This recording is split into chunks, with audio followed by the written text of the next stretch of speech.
Hey guys, it's me, Pre, aka that Pokemon Boy, and today I'm going to start off by apologising. First of all, I'm going to apologise for lack of uploads recently because,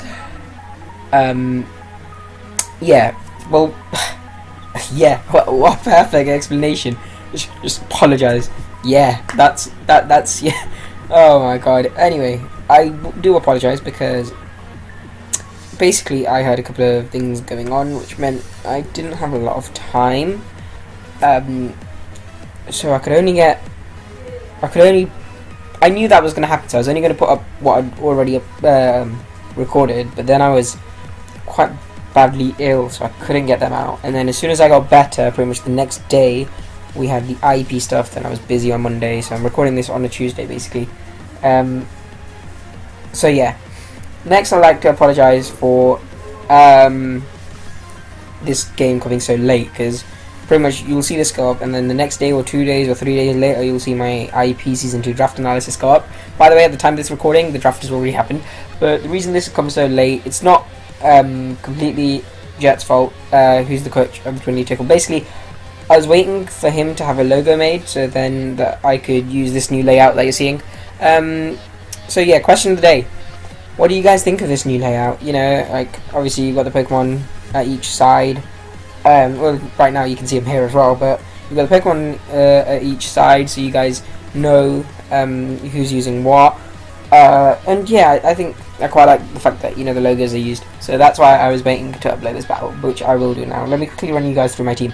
Obviously, this is the championship game. This was the Season 1 decider.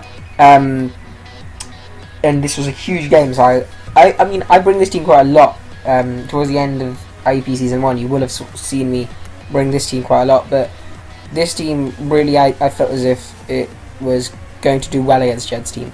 My standard choice spam Talonflame, highest killer of the league in Season 1, so I had to bring it. Physically defensive, Pyrodon to set Sand up for Stoutland, who is choice banded with a few attacks, Return being pretty much the only the big one. And then I had safety goggles, Tentacle, which was slightly different. It was Spadef, and rather than Black Sludge, I brought safety goggles because this Venusaur likes to go sleep powder crazy. So when you had to have something that could stop, as soon as he went for sleep powder, it stopped him from getting the sleep powder up. Last time I had Talonflame. The problem with Talonflame is it can get 2-hit KO'd by the Sludge Bomb. So if I don't get a Brave Bird F, I'm in some trouble. This way, I force him to switch because Sludge Bomb's going to do negligible damage. Giga Drain would hurt him with Liquid Use, as would Leech Seed. He could synthesize and try and stall me, but I could just Scald, get the burn, and then stall him. So I really put him in a situation there. This was basically to check that Venusaur hard. Mega Latias with 3 attack recover. Magneton was there. Basically, I knew Spadef wise, I knew he was going to bring one of two things. He was either going to bring the Empoleon, which he actually did bring, or he was going to bring the Sylveon. Either way, Magneton dealt with it. And Stoutland because Sandrush. So yeah, let's start off. I lead Magneton, thinking he lead Empoleon, but he actually leads Nidoking. Now I'm thinking here he basically he's got two plays here, either Ice Beam or Earth Power. And I remember last time we played, I thought maybe he would go for the Ice Beam, and he didn't. So this time I thought he won't go for it again. So I decided to make the switch into Latias, but he actually did predict that this time. Now, I know I kill him with a Psyshock or a Draco, so I Mega Evolve up. Could have recovered, but I went for the Draco thinking he'll stay and try and get the damage off. Take the drop, in comes Empoleon. I'm thinking, okay, he'll sub Rocks here, so I switch out into Magneton, knowing I can trap this thing as he goes for the Ice Beam. Showing he's got the Ice Beam, he gets the Freeze Hacks. This game was preceded by the third place game, and that had a lot of hacks, like so many flinches and so many misses. So we were hoping for a relatively non-hacked game, and this one was. I think this was only one of 2 points where I thought there was a bit of hacks.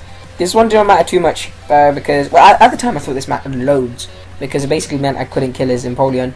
But considering this thing's job was to trap and kill the Empoleon, Freeze only prevented it from doing half of his job because I could still trap it, you know, regardless of the freeze. So this wasn't too bad. I mean, yeah, I'm still frozen there as he gets the roar off clever on his part as he brings me into Tentacle. I'm thinking, okay, he'll probably want to get Rocks up now if he's got him. Doesn't get him up though as he goes into the Raikou. It's fine by me. I went for the Confuse Ray. I reveal the Confuse Ray. I'm thinking, okay, right, it'd be nice if you could get confused here. He goes into the Venusaur, which is fine because I went for the Scald. I knew I could take one Thunderbolt. He Mega Evolves, goes for the Giga Drain, that does 22, but he gets hurt by the Liquid Ooze, as I go for the Confusion Ray on this thing. He gets hurt in Confusion, as I go for the Sludge Bomb, that does 24, which is a nice amount. I'm thinking he'll Synthesize here, as he does pull through the Confusion. I go for the Scald, looking for the Burn. I get the Burn, which is nice. As he stabs out Confusion, goes for the Sleep Powder, Safety Goggles kicks in, and that's great. I go for the Sludge Bomb, and I know he has to switch out here. So I'm thinking, okay, he'll probably go into Empoleon, predicting, yeah, he'll probably go, sorry, I thought he'd go into Empoleon there, predicting the Sludge Bomb. But he went for the Synthesis, which was interesting. Now, I know Lando T's coming in here, or Empoleon, as it does. But I go for the Brave Bird anyway. The reason I do this, let me explain. If he leaves this Venusaur in, predicting my U-turn, I've got no real switches apart from my Tentacle. So it made sense to go for the Brave Bird and just get some damage off, because this Lando T, apart from leftovers, it's not got any recovery, so that's fine. So I knew I could get damage off. I switch out into Powder and get the Sand up. He goes for the knockoff, takes off my Smooth Rock, and that's big because that is huge. And that's a great play. Yeah, I mean, regardless, it would have been a good play. But I think that was very important because it meant I could get only 5 turns of Sands up hereafter rather than the 8, which would be for the first. He goes for the U-turn. I thought he might go for Rocks here. Try and get some pressure on the spinner. But I went for my Rocks. Now, he obviously takes a lot of damage. And I make the bold move of going into Magneton as he goes for the Synthesis. Now, basically my thought here is just get out of the freeze. I need this thing to be out of the freeze. He goes into Pangoro, and I'm still frozen. And I can't risk the fighting type attack here, so I think, okay, let me just go back into Powdon. Goes to the Drain Punch. That does 22, and I'm thinking, okay, Ice Punch probably won't do a lot more. It won't kill anyway. Yeah, it does 28. That's 6% more. Hippowdon is great. I slack off, and I'm thinking I can slack off again here. I'm just hoping if he Ice Punches I don't get the Freeze Axe. He doesn't. He actually goes into Lando T, which is a great play on his part. Because there's not much I can do here. Predicting the Earthquake is what he predicted there. Now the reason I went for the Earthquake there is because I didn't expect him to bring the Lando T in. I thought he might bring the Raikou in, thinking that I'd go into Tangling. So he goes then into Empoleon, this time predicting the switch, but I went for the Roar instead. And Raikou does come in, and I know this thing carries HPIs, which would kill me at this range. So I thought, okay, I can't really afford to stay in, can I? So he goes into Empoleon. I went into Magneton. And this is a great chance here for me to kill this thing, but I'm frozen as he gets the defog off, which is great for him. Because at that point, Rocks was taking his toll. I could have killed him there, but I was frozen again. As he gets the Roar off. I mean, yeah. This is where I don't think it mattered too much apart from that I could have taken this thing out, basically. He goes into... he roars, puts me in Town Flame, and I see an opportunity here. I know he's going to Scald. Now, my best play actually here would be Latias in on the Scald, and then recover back. But I thought, hang on. If he goes for the Scald thaws the user out, and it also thaws out any frozen Pokemon. So I thought, if I go into Magneton, predicting the Scald, I could get rid of that freeze. So I U-turn out, knowing I'll move first. I even say that, you know, the freeze is taking the piss. So he Scalds, I just loads. Problem is, it gets the burn afterwards, which basically means, yeah, I'm left on 8. Without the burn, it would have been nice, but I guess I burnt him, so it's fair. You know, I Volt Switch here thinking, okay, Latias can come in safely. He Scalds, does 19, and then he gets the burn. That burn is actually massive because it basically means this is a dead Latias. And I needed that for a lot of his team. So yeah, it's fine though, because it's 30% chance, I can't really complain. I go into Magneton knowing, right, I've trapped this thing, I can Volt Switch, I kill this Empoleon finally. 23 turns later than it would have, but, you know, at least eventually, yeah, it cost me a Pokemon, but at least I got it done eventually. I go into Powder looking to set Sand up, because I know here Starline can really start putting in the work once I get the rocks up. I switch out into Magneton thinking, right, let me sack this thing, because I don't need it anymore considering Empoleon's gone. Also, this thing basically gives me a free switch into Talonflame.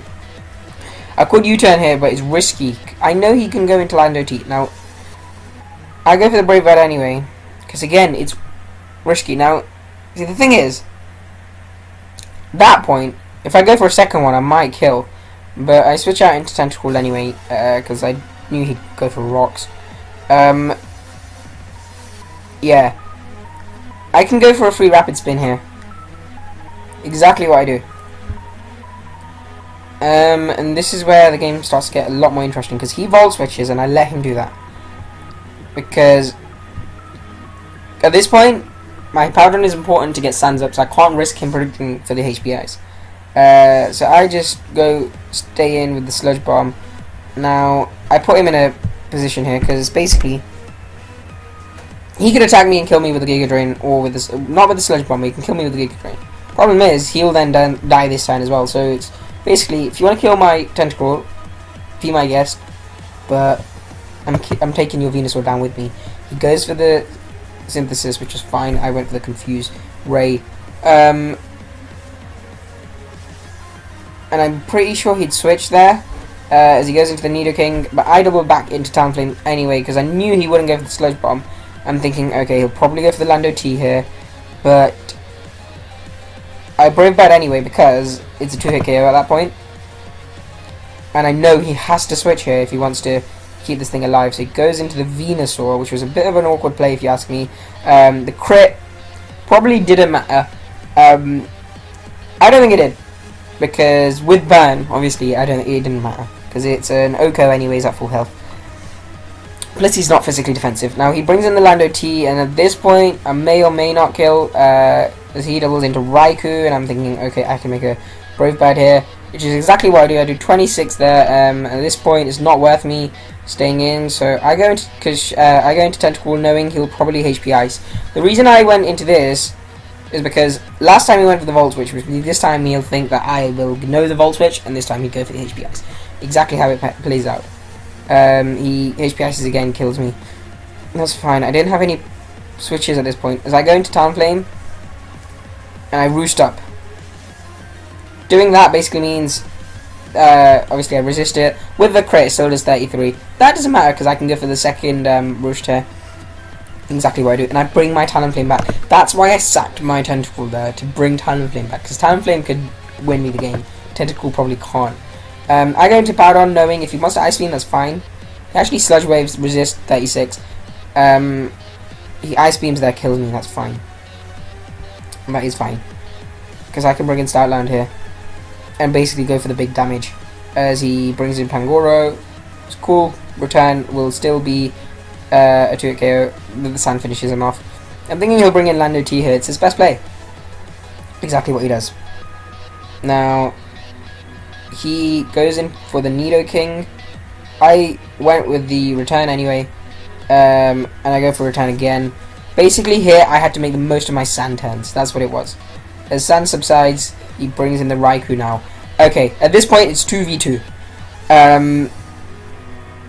The way I saw it was I could put this Raikou in range of Brave Bird, and I'd be able to live a Thunderbolt because I'm full health, and with Lando T being at 19, even if I went -2, I could kill it with a Talonflame. So I basically thought Brave Bird would work. Chat makes one of the greatest plays here. He actually Volt Switches. That's actually the correct play. Now, basically, for some reason, I just forgot that he that he could Volt Switch. Otherwise, the correct play would be, and I almost had this. Correct play here was sack Talonflame, because yeah, as he goes into Lando T, obviously I kill this thing, yeah, but Raikou outspeeds Stoutland, which means he can kill me, and he's at enough health where he can live a Brave Bird.